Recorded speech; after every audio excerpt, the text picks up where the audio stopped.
All right, guys, Auto Fanatics. So it's been a really long 16 months since the episode 1 of the 1986 Ferrari 328 GTS restoration. And like I said, it's not because we didn't want to make the video. We have been tortured with this car and our patience has been tested. And this video, we're going to kind of go through everything that's gone on in the last 16 months and also show you, what I've been up against and what I've been working on since that time. So shortly after the first video, I expanded the restoration business and we moved into a brand new facility. It is absolutely awesome. You can see some of the photos here, and we just got really, really busy.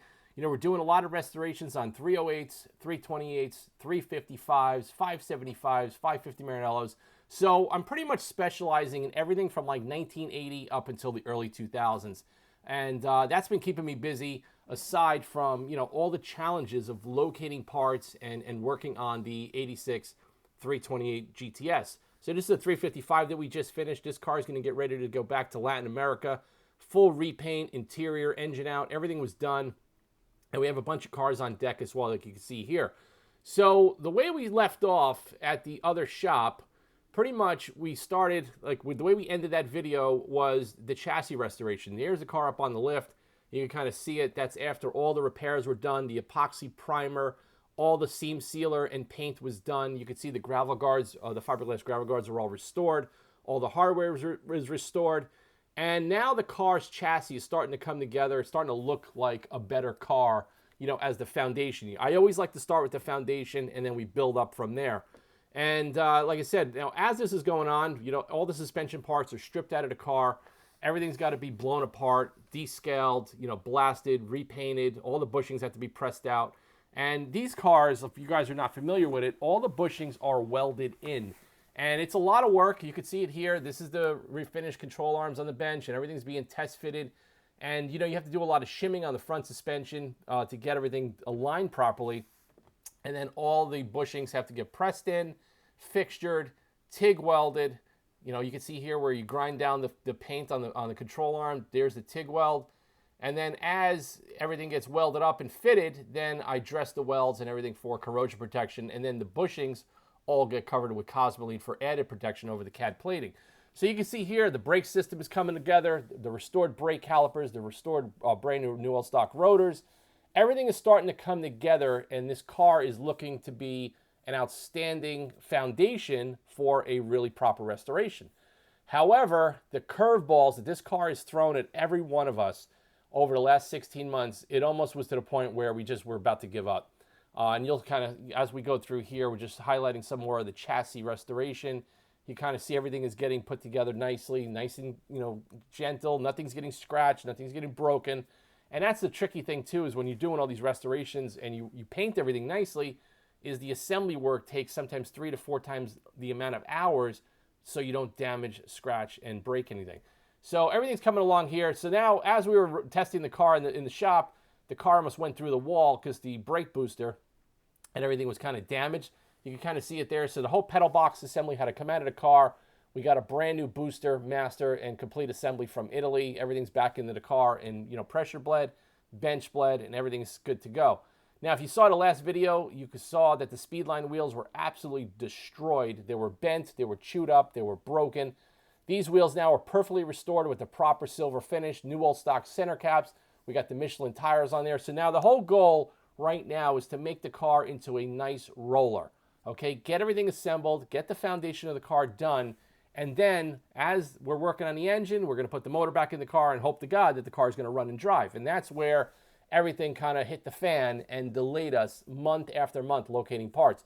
This is the new old stock floorboard, which you're never going to find one of these again. We had that powder coated, all seam sealed. All the holes were drilled out with the proper rivets and put into place. You can see it there. It just makes this car now have a 100% perfectly restored foundation. And now everything is looking good, and we were optimistic on the road ahead, thinking that it's going to go easy. And let me tell you, nothing from this moment on, from what you're seeing here, has gone easy. It got to the point where it was just nothing but a standstill, locating parts and finding and uncovering more and more damage that are preventing us from getting this engine running and this car drivable in a decent amount of time. That's why it's been 16 months since the first video. You can see here the clutch was so corroded and rusted to the flywheel, but it gets worse. Now we found that the transfer case, part of the transmission, all the cogs, everything was broken and shattered as we disassembled it. Now back to the drawing board. These parts aren't on the shelf to just pick up the catalog and order them. You have to locate them, and it's just one delay after the other from this moment on. You can see the pressure plate. It is completely shot. So something that I found out about this car, going forward, it was that it was severely salt water corroded. So that means it was probably in salt water for God knows how many years, and this also did not help the matter of the engine and the transmission. So we reground the flywheel, we balanced it all out, got a new clutch assembly installed, everything's going back together nicely to some extent. But now, before we put the motor in these cars, you really want to get the gas tanks, put back in there. And this is where we hit another dilemma and a curveball and a massive delay. So the gas tanks were cracked. We sent them out to get repaired. The repair facility, there's not a lot of guys that do this anymore. And they got back to us saying, you know what, we really can't successfully pressure test them. There's too much damage on the inside. And when you put the borescope inside the tank, you could see there's somebody threw some sort of sealer or paint, and there was nothing but contaminated particles floating around as soon as we tried to wash it out. So I was like, you know what, we cannot use these gas tanks. Now, several more weeks, and possibly I think it took 2 months, I located another set of gas tanks from one of my other parts suppliers, and these things checked out great. So I professionally painted them, primed them, got them fully restored to look perfect, and we flushed them out, and you could see the difference between the originals and the replacement tanks. They look incredibly clean. Now we're making more progress to get this car back together, hopefully to be fired up. We got the tanks restored. They're going back into the car. Now, as that's going on and the guys are working on the engine in the other shop, I'm working on all the accessories. I'm taking care of the fuel line restorations, all the other parts that are going to go on this engine, stripping them, tumbling them, getting them all CAD plated. You can see here, these are all the hard fuel lines, all CAD plated, and I'm working on assembling the co-line hard fuel line plastics that go onto those, taking all the measurements and all the photos and documenting it all the way. But this is what's going to take the car from a junk box into a showpiece when we get done with it. You can see here, this is just cylinder bank number 1. Everything is labeled and tagged. We have thousands of photos on these projects in the system just to document everything that goes on. And we also share everything with the customers through text or through WhatsApp or even through private YouTube videos that we share along the way. So here are all the fuel lines. Everything's going along. So we got the tanks sorted out. We got the fuel lines sorted out. The engine's going back together. Cams are out. Cam seals are being done. The timing's done. The water pump, everything is getting done. And I located new fiberglass rear wheel arches because the ones that came with the car were just so much work, and it was just not going to be cost effective to fix those. So we started out with another set, and I polyester primed them, got everything sorted out here. You can kind of see it. All the repairs are done. The gel coat's all fixed. This is multiple layers of Evercoat polyester primer, and then it gets blocked out, primed again, and then also I apply the textured polyurethane 2K coating, and these things are going to be pretty much indestructible. You can take a look here, just some more block sanding and finishing because I'm a perfectionist with this stuff. And here are the rear wheel arches completely restored, and they're wrapped up. They're tucked away up on the warehouse bench, where we have all the parts for this car. This is the fiberglass duct that goes to the airbox. You can see it here. It's completely destroyed, cracked, and broken. This took a significant amount of time to repair and to get it to look good. You can kind of see it there. It's just some skim coating of some of the final repairs. This is almost at the final stage of the restoration of that component. Here is the restored air-cooled duct for the oil cooler. All the components are plated. Everything is looking good. Now, here we go. We got the motor being put back into the car. If you guys know these engines, they don't go back into these cars that easily, so that tends to be a little bit of a struggle as well. You can see the gas tanks are all in there. So like I showed you guys in the first episode how the oil pans were all TIG welded and butchered up, they actually welded the drain plug to the oil pan. So those oil pans for the transmission and the engine sump had to get replaced, and that took us probably another 6 weeks to locate those parts. So you can kind of see here, everything is moving along. The chassis is all assembled, suspension, the brakes, the under floorboards, everything is done. The engine's put back into the car, and it's starting to look like a car again. And you can see, it's nicely detailed. We're making some progress. These are all the components that I showed you guys in the first video, all restored, now finally getting assembled onto the engine. And as we're waiting for those oil pans, you know, we got the bottom sump open, and then here we are. We got the replacement oil pans for both sumps. This is the oil breather separator that gets mounted to the side of the engine. You can see that was destroyed, and now it's restored to perfection. We're still assembling the fuel lines that we just built. Everything is all put together, and then boom, another delay. Now, what happened here is the oil pan, one of the oil pans that we got, had a porous crack right by one of the holes, and it was dripping oil. So we had to stop everything. We had to drain the oil. We had to spend another several weeks locating another replacement. And I don't think we're ever going to find these parts again because nothing is available. So as we're moving along, we get to the rear trunk area of the car. And this is, like I said, this car was flooded. It was flooded with salt water. You could see this is the Bosch Jetronic computer that controls the fuel injection and the CIS. It's completely destroyed. You can see the rust in the mounting plate. You can see the wiring. You can see all the corrosion. So now, bingo, here we go again. Another significant expense and a significant delay on how to get this situated and repaired. Now, you can see we disassembled everything. The plates are all going to get stripped and restored. But now the problem is, where do you get a new Bosch Jetronic for an 86 Ferrari 328? There is nothing available worldwide. You call around, you can't find anything used. You can see all the water damage. This cannot be repaired. We contacted several specialists. They said it's beyond repair. So located one, brand new in the box from Japan. This was a lot of money. And as we're waiting for it, the car is just sitting up on the rack. And now we're getting to the point where everybody's frustrated at the other shop. So Downer says, you know what? Let's bring this car to my new shop, and I'm going to tinker with it and work on it when I get some spare time from all these other projects, and hopefully we're going to try to get this running. So you can see here, I got the cam covers off. Everything is off. We're trying to figure out why this car is not running, and then we come to a realization when I had a couple of Ferrari specialists come to my shop to help me on this. We realized that there was a significant problem with the Bosch CIS. You could see it here.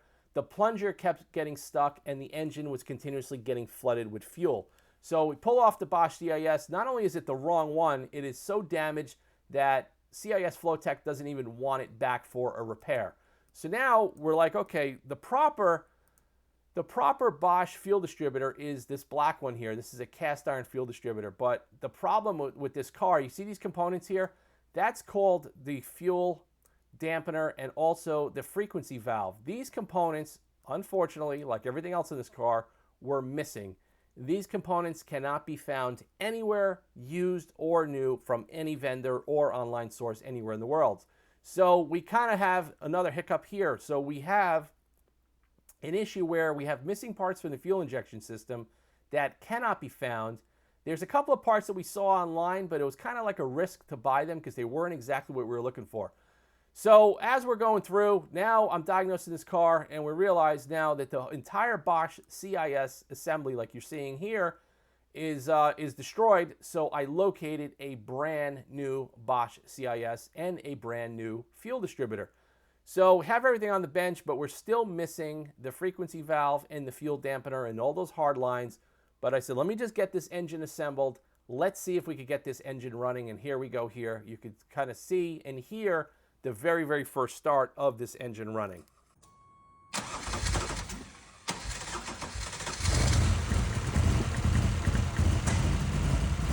Now you can hear it. It fired right up pretty quickly, but it sounds like it's out of time. Okay, now I'm starting to question ignition control unit. We don't know what's going on. So shut it down. We're still playing around with adjusting it. We're still firing it up. You kind of hear it here. It's running. But this is when we realized, this is prior to me showing you that we got a new Bosch CIS entire flow meter assembly. The flow meter, the balance plate was broken. Okay, so we have the new fuel distributor on the old CIS airflow system, and it's just not working. It's just not working. We're not getting any throttle response. It's backfiring like crazy. And that's it. So we're just shutting this car down, and we're like, okay, let's go back to the ignition box, and once again, there's water damage inside the ignition box. So we had to send this out to a specialist, get this whole thing all remanufactured, and this is the Bosch CIS flow assembly with the new fuel distributor because we had to use this car. We had to set this car up like a European non-Lambda car because it's missing those other components.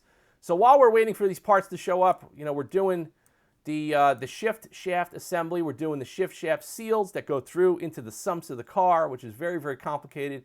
And it's just a little bit of a frustrating job to do. So while we were doing that, and we're waiting for parts, we're going through, we're checking for any damages. We got all the new shift shaft seals installed on both sumps.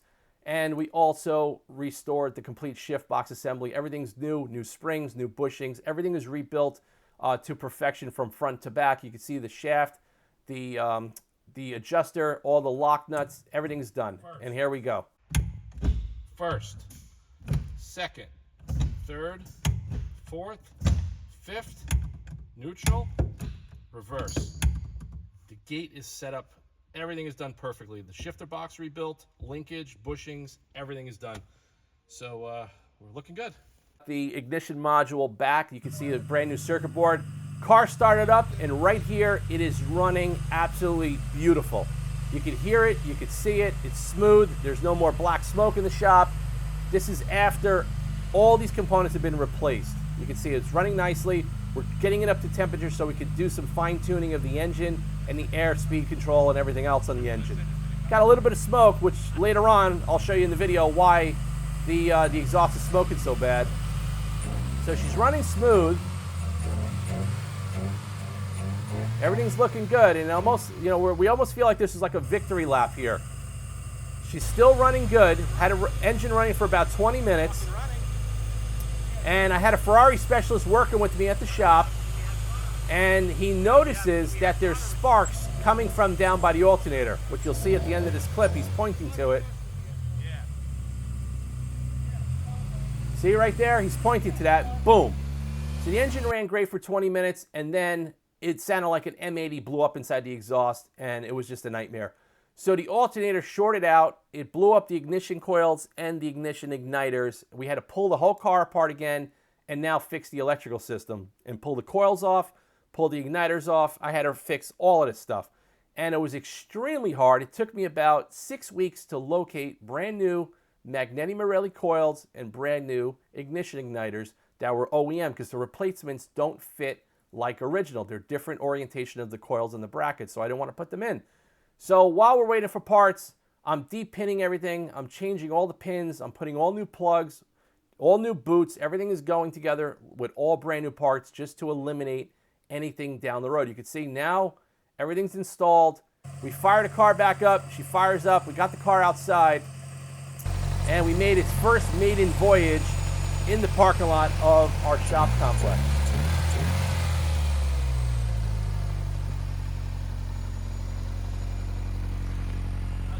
Outside driving.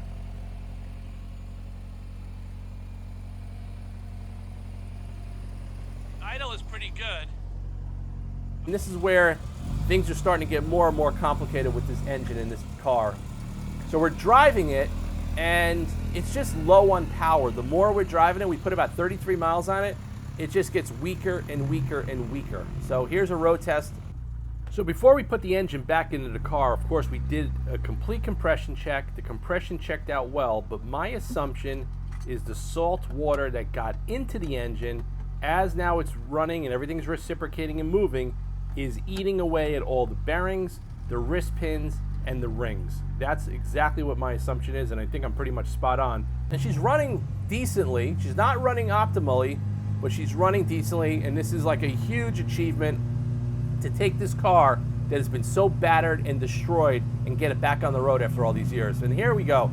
After the car gets warmed up, it's dumping an excessive amount of white smoke out the back. Now,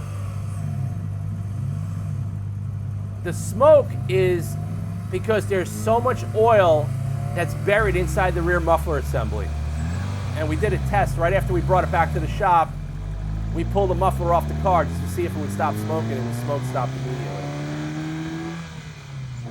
Okay, here we go. Now we pull the rear muffler off, just a process of elimination, and there's no more white smoke coming out the back of the car. So that rear muffler is shot. A new replacement exhaust system is on the way.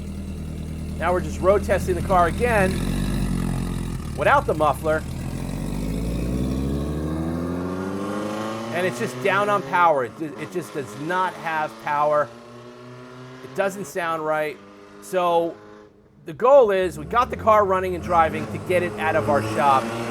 And before we missed the deadline to get the car into body and paint, we got it to body and paint immediately. So here we go. We got it in the body shop. We're going to address the engine at a later date. We wanted to get this car into the body shop because we know how rough and how much work this is going to be. This is going to be several months into the body shop, and I want to take you guys along and show you guys what we're up against. So you can see the fiberglass lower front bumper is completely cracked up and destroyed. It's all going to have to be refabricated by hand.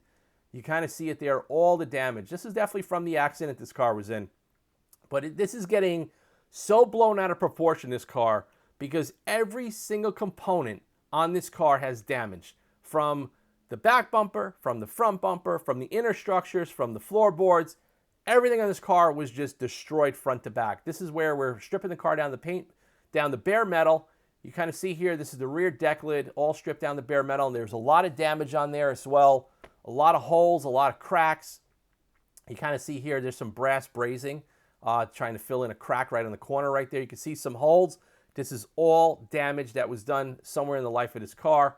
Now the car's still being blown apart, and we still don't know how bad the body of the car is until, you know, the doors are stripped, the front of the car is stripped. Now the car is in epoxy primer, and a lot of the initial metal work and body work is being done throughout the car. Now, as the car gets stripped, this is where a significant curveball is now thrown in my lap as far as finding these parts.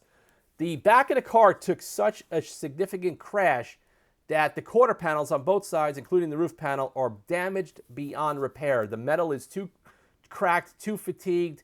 There's rust and damage in the front cowl by the windshield. That's all going to get taken care of. We're not really concerned about that. The doors are actually not in terrible condition. I thought the doors were going to have holes in them, and they did not have holes in them. The holes are in the back of the car. This is a hole that's where the quarter panel meets the rocker panel on the driver's side. You could see somebody took a pick hammer and beat the crap out of the body. So the Bondo, there was probably 100 pounds of Bondo on the back of this car, reshaping it. And they cut the body open like a can opener, trying to pull it out. And after we looked at all the damage, this quarter panel on the driver's side is beyond repair. It's completely shot. We had to get a new tail lamp panel. Everything had to be welded up. Everything had to be pulled, and we're still trying to find and locate these parts. So you can kind of see here, this is the front hood, the whole assembly where the front strut is all cracked. This is the cowl. All new metal had to be welded and formed in. This is the passenger side quarter panel. They cut it open like a tuna fish can. This is the driver's side. It's all crushed at the tail lamp panel. You can kind of see it there. It's just destroyed. This car is so damaged and so destroyed that I don't even think this car could have been a parts car to part it out. That's how bad it is.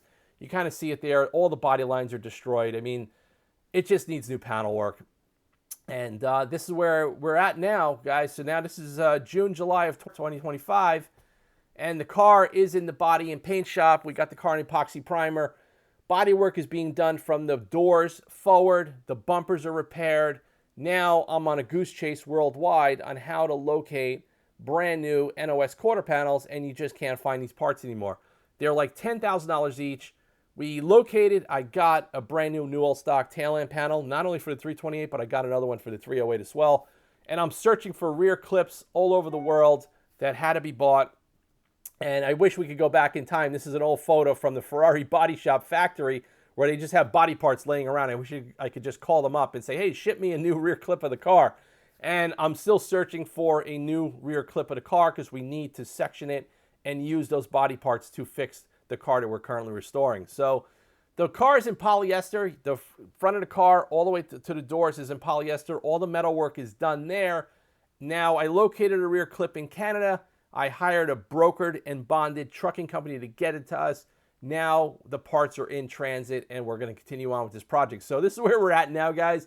This has been one delay after the other. That's why it's been 16 complete months before I posted an updated video. As we're killing time, we're waiting for parts. I got my guys working on the seats. We're doing the upholstery on the seats, the doors, and everything else, just so we have something done and we're not sitting around wasting time waiting for parts. You can see it here, a little bit of a teaser. The two front seats are done. There's the embossment of the headrests like factory. And the front seats look phenomenal, including all the tracks, and everything is restored like perfection. So here we are. This is it. We're at the body shop still. This is where the restoration is right now. It's moving along. After we come out of body and paint, then we're going to address the engine. We're probably going to have to pull that engine out again, and the engine's going to have to be rebuilt. I don't rebuild engines, but we're going to have a specialist working out with our company and hopefully get this car finished. I think this car is probably going to be finished by spring of 2026. I will keep you guys updated. There'll be a third video coming soon showing the progress of the body and paint stage. I want to show you guys the car painted, assembled, and looking good. Then the car is going to be transported back to our shop. We're going to put the whole interior in the car. We're going to work on some electrical. Then we're going to address the engine, and then we're going to fine tune it, shake it down, and get this car ready to be delivered back to the client. So guys, like I said, thanks again for watching this video. Thanks again for your patience and sticking along with me for this long. It wasn't my fault why this video is taking so long to come out. It was just moving into the new shop. We're working on a host of other projects, and the delay after delay with this 328 between damage and locating very hard to impossible to find parts just delayed the car month after month after month. So here we are. Now we're finally feeling like we're catching up. There's going to be some updated videos coming soon in the body shop, and then we'll take it back to our shop and we'll show you guys the reassembly. But like I said, if anybody out there that watches this video, a word of advice to anybody: do not try to restore a cheap Ferrari, even if it was for free. You are not going to be able to find the parts, and if you do find the parts, you are going to be financially in the hole so bad that it's just not worth it. I'm telling you this from someone that's doing it. Going forward, I made the decision for my shop on the cars that we take in. We are no longer taking basket case cars in. Cars that are crashed, cars that are missing parts, cars that are not running, cars that are beyond the restorable level. We're just not doing it because it ties up the shop. It frustrates all the guys that work with us. And at the end of the day, it's not profitable for all the time wasted. So for anybody that watches this video, if you have a vintage Ferrari from the 1980s, 1990s, or early 2000s, and you're looking for restoration work, whether it's a complete interior or full-blown restoration, feel free to contact us through the Auto Fanatic website. We're looking for new projects for 2026 schedule, and we'll talk to you. We'll talk over the phone. We'll do a virtual consultation. And if it's a project that we feel that fits our goals and we're willing to work with you as a client, please let us know. Contact us. We'll be more than happy to talk to you and give you some advice along the way. Thanks for watching. Stay tuned for more content, guys, and stay tuned for more restoration videos on all the Ferraris that are going on in the new Auto Fanatic workshop right now, and I'll keep you guys updated as soon as we can. Thanks again, and I'll see you guys in the next one soon.